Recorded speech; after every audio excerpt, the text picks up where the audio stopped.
मोहतरम मेहमानान गिरामी,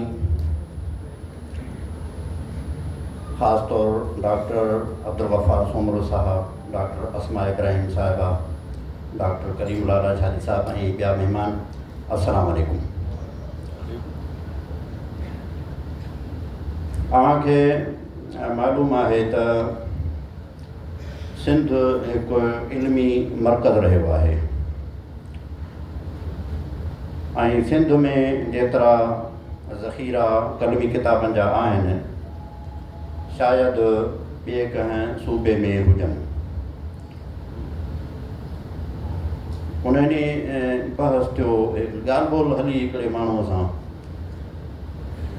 उन खे मां ॻाल्हि कई त असांजे ज़िले नौशहर फ़िरोज़ में जेके कलमी किताबनि जा ज़ख़ीरा आहिनि उहे 32 आहिनि। उन्हनि जे बारे में मां हिकिड़ो मज़मून लिखियो बि हो, टिमाही मेहराण में छपियो हो। त हू चवणु लॻो त पोइ जहालत एॾी छो आहे? मां चयोमांसि अफ़सोस जी ॻाल्हि इहा आहे त जिन 32 ज़ख़ीरा हिकिड़े नौशहर ज़िले में संभालिया आहिनि उहे जाइल आहिनि ऐं जिन पंहिंजा किताब विञाए छॾिया आहिनि उहे आलम आहिनि। इहो सोचण जहिड़ी ॻाल्हि आहे। बहरहाल हीअ असांजो बल्कि मथां खां वठी ख़ानदानी सिलसिलो बि आहे। जीअं मां ॿुधाईंदो आहियां सूरत कहफ़ जे हवाले सां, वकान अबूहुमा सालिहा, उन्हनि जो पीउ नेक हो। पोइ असरु थींदो आहे मथे असांजो वारिस साहिबु मुंहिंजो आलिम आहे, उन जो पीउ मोहम्मद इदरीस जंहिंजो नालो मूं आहे उहो बि अधु पढ़ियलु हुयो। उन जो पीउ आलिम हो, उन जो पीउ आलिम हो, उन जो पीउ बि आलिम हो। हीउ उहो शायदि असरु आहे ऐं अलाह तबारक व तआला कमु वरितो। मूं इहा ॻाल्हि सोची त सिंध जे आलिमनि जे कलमी किताबनि खे दस्तियाबु करे महफ़ूज़ करिणो आहे। पोइ उन ॾस में मूं हथ पेर हयां पंहिंजे इलाइक़े में, ॿियनि सूबनि मां, ॿियनि मुल्कनि मां काफ़ी मख़तूतात हथु करे उन्हनि जी फ़ोटो शेड कई, उन्हनि खे ख़ूबसूरत जुल्द पंहिंजे पुट खां ॿधाया ऐं मुंहिंजी कासिम लाइब्रेरी दावत समूरनि खे आहे। तव्हांखे दावत त डॉक्टर अस्मा इब्राहिम साहिबा बि ॾेई चुकी आहे। तक़रीबन 50,000 किताब उन में आहिनि।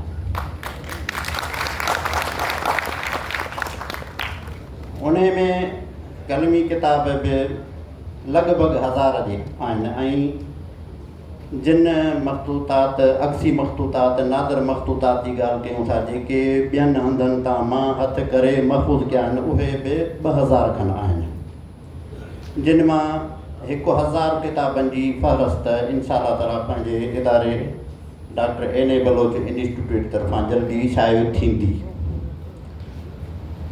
हाणे ज़ाहिर आहे त समूरनि मख़तूतात जो तज़किरो त हिन मुख़्तसर निशस्त में नथो थी सघे, पर कुझु मां उनजो ज़िक्र कंदो हलंदुसि। पहिरीं हाणे इन करे मां मुख़्तलिफ़ मुल्क बि मुंतख़ब कया आहिनि, मुख़्तलिफ़ अहम मख़तूतात, जीअं तव्हांखे अंदाज़ो थी सघे त इन जे हथु करण में केॾी महिनत थिए थी। हाणे पहिरियों अचूं था आहे सबत शेख अबुल हसन सिंधी। अबुल हसन सिंधी सग़ीर तव्हांखे मालूम आहे, इहो शागिर्दु हो हयात सिंधीअ जो। हयात सिंधी शागिर्दु हो अबुल हसन कबीर ठटवीअ जो। मस्जिद नबवीअ जी मसनद हदीस मुसलसल 60 साल सिंधियुनि वटि रही आहे।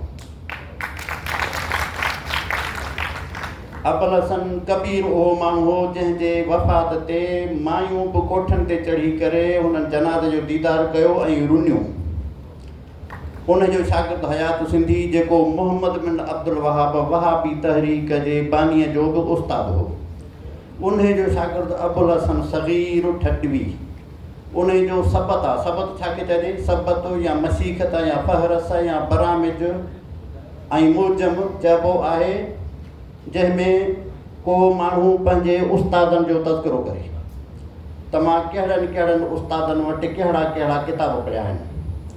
उन जो सबत वेटिकन सिटी में मौजूदु आहे। इहो जेको हींअर ॾिसो था वेटिकन सिटी माना इटली, हाणे त हू मुस्तक़िल हुकूमती हैसियत रखे थो ऐं अल्हम्दुलिल्लाह उहो उतां मां हथु करे वरितो। हिन वक़्तु मूं वटि आहे फ़ोटो स्टेट उन जो। ऐं हीअ को मखतूतो ख़ुदि मुसनिफ़ जे हयाती में नक़ुल थियल आहे। मुसनिफ़ पाण वफ़ात करियो आहे रमज़ान 1187 में, ऐं हीअ कलमी किताब लिखत जेका आहे 1187 जे ई रबीउल अव्वल में आहे। उन में सिर्फ़ु अबुल हसन पंहिंजे जेको उस्तादनि जो तज़किरो कयो उहो, पर उन सां गॾोगॾु ॿियनि उस्तादनि जा, ॿियनि आलमनि, सिंधी आलमनि जा बि उन में सबत मौजूदु आहिनि। सबत जो तारुफ़ मां कराए चुको आहियां। उन खां पोइ अचूं था, हीअ किताब तव्हांजे साम्हूं आहे। हाणे तव्हां सोचींदो त हीअ जेके ॾिसो रंगीन छो आहिनि, फ़ोटो स्टेट त उमूमन ब्लैक एंड वाइट थींदी आहे। जेके रंगीन आहिनि उहे मां रंगीन ई फ़ोटो कराया आहिनि। ऐं तव्हांखे मालूम आहे त काफ़ी मुल्कनि में हर हिकु सुफ़े जा रेट बि पंहिंजा आहिनि, के डॉलरनि में बि आहिनि। पोइ शौक़ु आहे। इहो किताब जेको आहे किफ़ायतुल कारी शरह सुलासियातुल बुख़ारी, हीअ इमाम बुख़ारीअ जे चूंड 22 हदीसनि जो शरह आहे, जेको हमीदुद्दीन दरबेलीअ लिखियो आहे। हमीदुद्दीन दरबेली असांजे कंडियारे जे भरिसां 10 किलोमीटर खनि फ़ासिले ते शहर आहे, ऐं हीअ 10हीं सदी जो आलिम हो। 1009 हिजरीअ में वफ़ात करे वियो आहे। उन जा 2 भाइर ॿिया बि हुया, रहमतुल्लाह दरबेली, सालिह दरबेली। टई अहमदाबाद विया, उतां लॾे मके में रहिया। ॿियनि भाउरनि जो तारुफ़ नथो करायां। हमीद दरबेली वॾी ॻाल्हि हो। तव्हांखे उन जे अज़मत जे लाइ इहो ई काफ़ी आहे ॿुधाइणु त उहो शेख अब्दुल हक मुहदस देहलवी जो उस्तादु आहे। शेख अब्दुल हक मुहदस देहलवीअ पंहिंजे जॾहिं उस्तादनि जो तज़किरो लिखियो, सबत लिखियो, जंहिंजो नालो रखियईं ज़िक्र इजाज़ातिल हदीस बिल क़दीम वल हदीस, जेको हाणे छपिजी बि चुको आहे। ऐं उन ते मुंहिंजी तक़रीर बि लिखियलु आहे, अरबीअ में आहे। उन में जिन बि उस्तादनि जो ज़िक्र कयो अथई, पर पंहिंजे उस्ताद हमीदुद्दीन दरबेली जो तज़किरो 2-3 किताब ते मुश्तमिल आहे।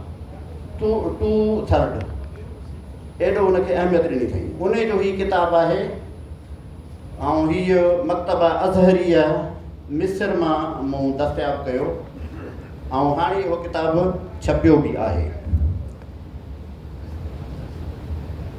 उन खां पोइ हीअ किताब अहम आहे जेको तव्हांजे साम्हूं आहे। सही बुख़ारीअ जो मखदूम 28 जो नुस्ख़ो आहे, जेको हुन नक़ुल करायो हो पंहिंजे हिकिड़े शागिर्द खां, जंहिंजो नालो हो मोहम्मद अकरम बिन महमूद। 1146 में ऐं उन जी तसीह ऐं तक़ाबुल नुस्ख़े ख़तीअ पाण कई, तसीह हुन सां भेटाए करे उहा उन कई आहे 1166 में।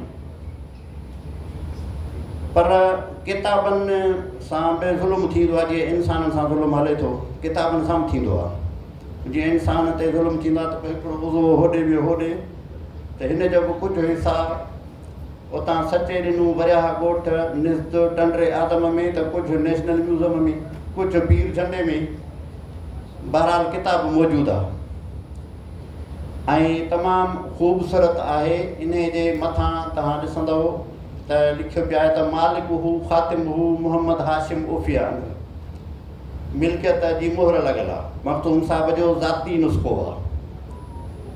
ऐं उन खां पोइ इहो किताब संदसि पोटे वटि आयो आहे, उन जी बि मोहर लॻल आहे, जंहिंजो नालो हो मखदूम मोहम्मद इब्राहिम। 1184 जी मोहर आहे। उन जी मोहर जी सजो आहे सलामुन अला इब्राहिम, ऐं ज़ू माना सज रखंदा हुआ। असांजे कंडियारे जे तरफ़ जो मखदूम दाऊद आगरो हुयो, उन पंहिंजे मोहर में कंदह करायो हो वज़कुर अब्दना दाऊद। ऐं अॻिते बि मां ज़िक्र कंदुसि हिकिड़ी किताब जो, त उन में मखदूम मोहम्मद मुराद सेवाणीअ पंहिंजी सज मोहर जी रखी ही अलाह आलम बि मुराद ही, अलाह पंहिंजे मुराद खे पाण ई थो ॼाणे। पोइ मां पोइ उन खे ॾिसी करे मां पंहिंजी मोहर ठाहिराई आहे, वज़कुर फिल किताब इदरीस।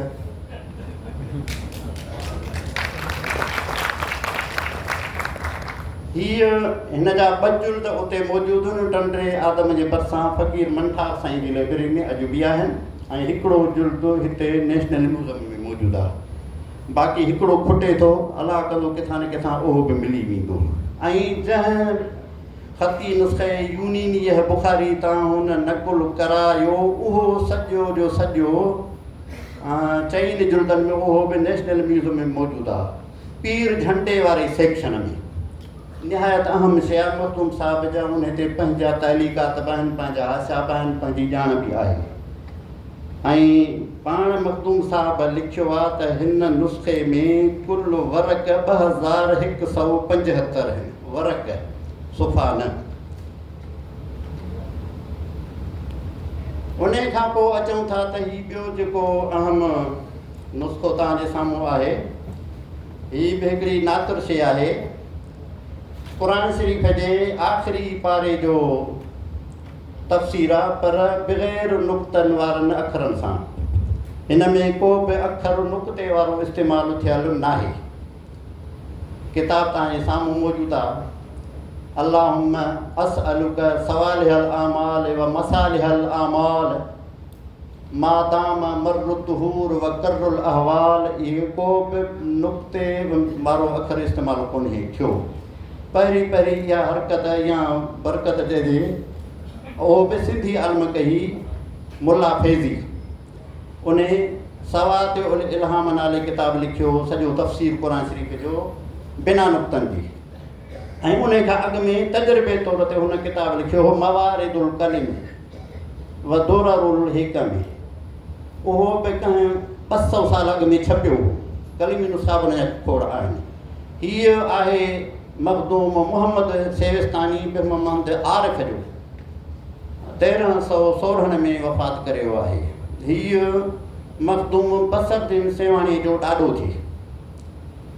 हीअ हिकिड़ी अहम शइ आहे। हिन जो कातिब अब्दुल गफ़ूर आहे, जंहिं 1263 में नकुल कयो मुसनिफ़ जी हयाती में। इहो अञा छपियो नाहे। इहा ॻाल्हि विच ते मां तव्हांखे ॿुधाईंदो हलां त मां चाहियां थो त स्कॉलर अचनि, मुंहिंजे लाइब्रेरी मां फ़ाइदो हासिलु कनि, ऐं कनि था। काफ़ी दोस्तनि खे मां उन्हनि जा नुस्ख़ा ॾिना आहिनि त कमु कयो इन ते। पोइ चाहे पेशावर यूनिवर्सिटी हुजे या कराची यूनिवर्सिटी, सिंध यूनिवर्सिटी हुजे या शाह अब्दुल लतीफ़ यूनिवर्सिटी, बल्कि ॿाहिरि मुल्कनि जूं बि जेको घुर जहिड़े मवाद जी करे थो, मां उनखे पहुचायां थो।